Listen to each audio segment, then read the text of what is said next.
Nataki Osborne Jelks is an environmental scientist. The name Nataki comes from Africa. It describes a person with a deep inner desire to inspire others in a higher cause and to share their own strongly held views on spiritual matters. We have been given such a precious resource in the earth. It is indeed God's creation, and God put us here on this earth to take care of it and to be good stewards of it. A strong focus for Nataki is and has always been educating young people. She teaches part-time in the Environmental Sciences Division at Spelman University in Atlanta, Georgia. At Spelman, she can positively influence more young minds into studying and appreciating the sciences as they relate to our environment. When we think about the health impacts that come from exposure to toxins, we have to look at the way that exposure occurs, and we know that there are 3 different routes of exposure, right? In addition to teaching and working with the Atlanta office of the National Wildlife Federation, Nataki finds the time to volunteer at the Outdoor Activity Center in Atlanta. I'm connected to the Outdoor Activity Center through the West Atlanta Watershed Alliance, which is an organization that I volunteer with as a volunteer board member. And I was actually first connected to the West Atlanta Watershed Alliance through my work with the National Wildlife Federation. I just happened to live at that time in Southwest Atlanta, which is one of the coverage areas of the West Atlanta Watershed Alliance. The West Atlanta Watershed Alliance is now the steward of the Outdoor Activity Center, and so we have been working to build the center up from that perspective to make it sort of the place for people to come to learn about ecology, to learn about the natural environment, to be connected to nature. So we're first going to test for the pH of the water. So when we talk about pH, if the water is at a pH of 7, that means what? It's clean. It's neutral, right? Yes. Okay. Okay. So here we're looking at this is the turbidity column. So when we look at turbidity and we measure turbidity, we're basically measuring how cloudy the water is. And so from the turbidity, we can, kind of have a sense of we won't really have a sense of what's in the water, but we would have a sense if this was more cloudy, that there were some things in the water, maybe some sediments. She is invaluable. Nataki brings a host of experiences, her community organizing, as well as her science background, her formidable science background, to the issues.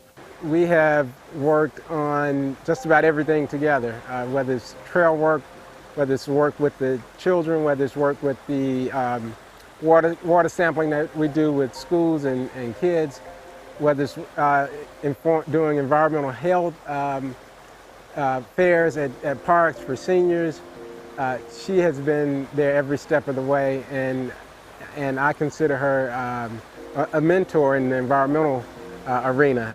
You have to have some sort of connection to be inspired or motivated to take some action on behalf of something. And so that inspiration or that interest can start with just a visit, to some place that has beautiful green space or a body of water like a creek or a stream. Nataki has earned bachelor's degrees in chemistry, civil and environmental engineering, and environmental and occupational health. Her passion for the environment grew out of an experience as a college student. But what really sort of propelled me forward to do the work that I'm doing now is the experience that I had as a sophomore at Spelman College. My father came to pick me up at the end of the school year, and as we were riding back home, he told me that my mother had been diagnosed with breast cancer. I'm originally from Mississippi, and my parents and I sort of moved, and my brother and I moved around a little bit as I was growing up because my parents were, in school and or working in different places, but we would always go back to Mississippi to visit with my grandparents. And so in one of those places that my family moved, we lived in Baton Rouge, Louisiana. And Baton Rouge is known, actually the strip of land between Baton Rouge and New Orleans is known as Cancer Alley. And a very short distance from our house, you could see, the tanks of the oil refineries, and the air always smelled bad, the water always tasted bad. And so I began to make some connections between what we were exposed to in that area and my mother's diagnosis with breast cancer.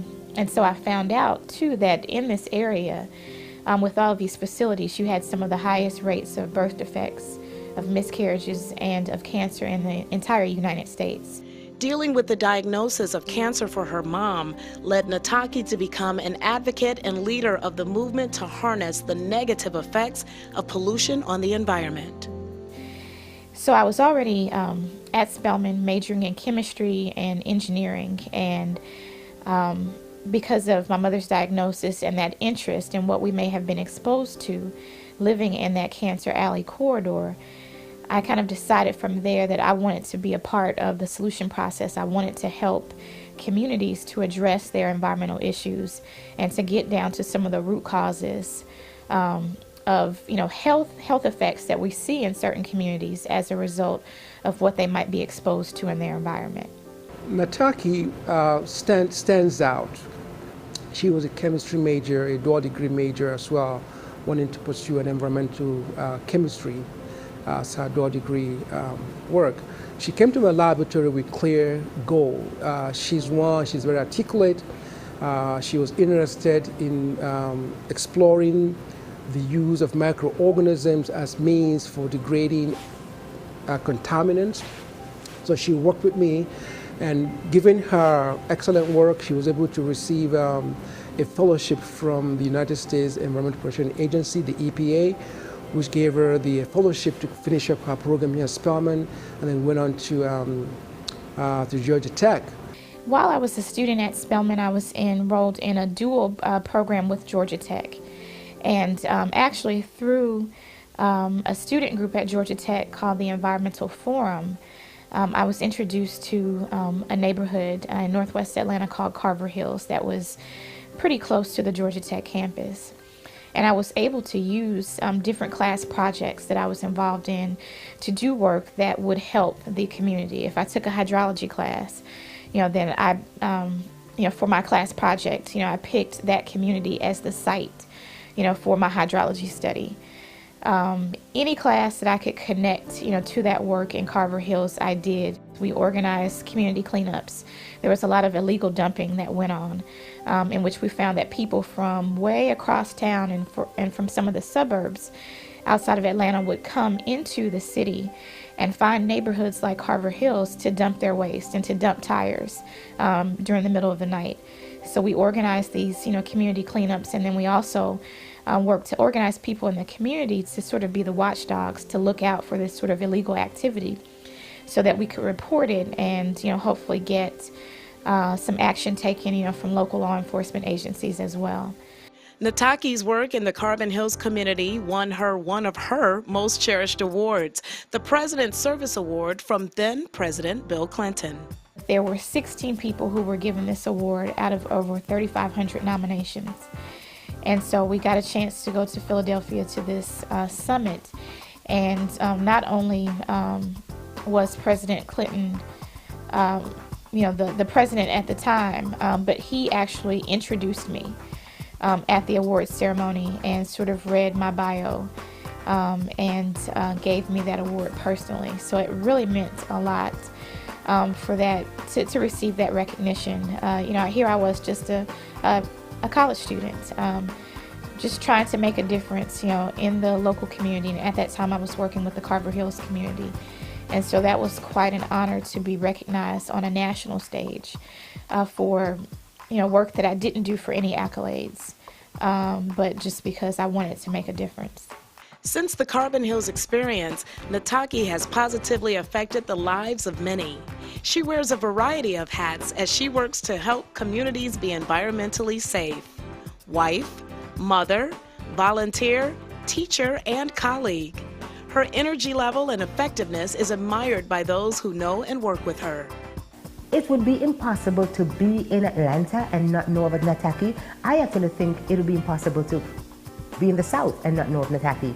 I have heard Nataki Osborne Jelks described as the Wangari Maathai of the South. Now, if you know, Wangari Maathai is the Nobel Peace Prize winner from Kenya. She won the Nobel Peace Prize as a result of leading the reforestation of her native country and inspiring the planting of 30 million trees. And Nataki is compared to Wangari Maathai. So I would say that we have been given such a precious resource in the earth. It is indeed God's creation, and God put us here on this earth to take care of it and to be good stewards of it. And so I think it's very important for Christians to be in contact I think it's very important for Christians to realize that and to understand how awesome it is that God placed us here and has given us this responsibility of stewardship. Nataki Osborne Jelks, one of Earth's caretakers.